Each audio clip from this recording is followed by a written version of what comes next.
Sebelum mendengarkan firman Tuhan, mari kita bersatu di dalam doa.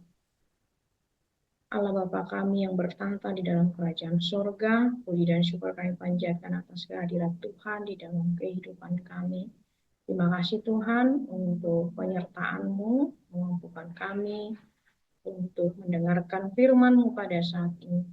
Berfirmanlah ya Tuhan, kami siap untuk mendengarkannya. Dalam nama Tuhan Yesus, kami telah berdoa dan mengucap syukur kepadamu. Amin. Saudara terkasih dalam Tuhan Yesus Kristus, nats firman Tuhan yang menyapa kita pada hari ini tertulis di dalam Yehezkiel 37 ayat 14 dikatakan, Aku akan memberikan rohku ke dalammu sehingga kamu hidup kembali dan aku akan membiarkan kamu tinggal di tanahmu. Dan kamu akan mengetahui bahwa aku Tuhan yang mengatakannya dan membuatnya. Demikianlah firman Tuhan. Saudara terkasih, hidup kita ini tentunya selalu dipenuhi oleh tantangan. Dan beragam cara kita untuk menghadapi tantangan tersebut. Ada yang memiliki pengharapan yang teguh dalam menghadapi tantangan, namun ada juga yang jatuh ke dalam keputusasaan. Melalui firman-Nya pada saat ini, Tuhan mengingatkan kita agar hidup di dalam pengharapan yang teguh, sebab Allah sendiri menganugerahkan roh kehidupan. Bukan hanya menghidupkan, tapi Allah yang memberikan sukacita. Allah sungguh setia akan apa yang difirmankan.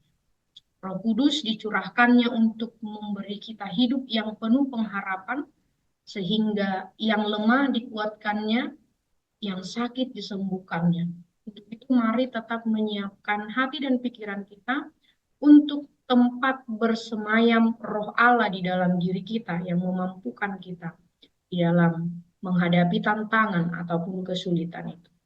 Biarkan roh Tuhan yang menguasai. Biarkan roh Tuhan yang membimbing dan meneguhkan kehidupan kita. Saudara terkasih, ketika kita hidup dalam penguasaan roh Allah, maka kita akan menikmati berkat yang melimpah, yaitu pengharapan yang hidup, senantiasa menyemangati kita di dalam kehidupan kita, dalam menghadapi sulitnya hidup. Jaminan itulah juga yang dijanjikan oleh Tuhan Yesus ketika ia naik ke sorga, di mana Tuhan mengatakan, ingatlah bahwa aku menyertai engkau sampai akhir zaman. Janji Tuhan untuk memelihara dan janji Tuhan untuk menyertai itu adalah nyata bagi hidup orang percaya yang tentunya mengimani Kristus yang adalah Tuhan, adalah sumber dari segala kehidupan kita. Percayalah kepada Kristus dan Dia akan memberikan kelegaan kepada kita dalam menghadapi setiap persoalan hidup. Amin. Mari kita bersatu di dalam doa. Terima kasih Tuhan untuk firman-Mu yang sudah menguatkan kami. Firman Tuhan yang mengingatkan kami bahwa begitu besar kasih-Mu Tuhan pada kami orang-orang percaya. Biarlah kami senantiasa mengimani Tuhan di dalam kehidupan kami dan percaya bahwa Roh Kudus yang hidup di dalam diri kami sehingga memampukan kami dalam menghadapi setiap kesulitan atau persoalan hidup yang kami hadapi. Kami yakin dan percaya bahwa Roh Tuhan Roh Kudus memampukan kami sehingga kami tetap berpengharapan yang hidup.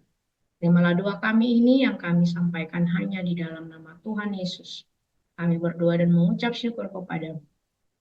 Amin.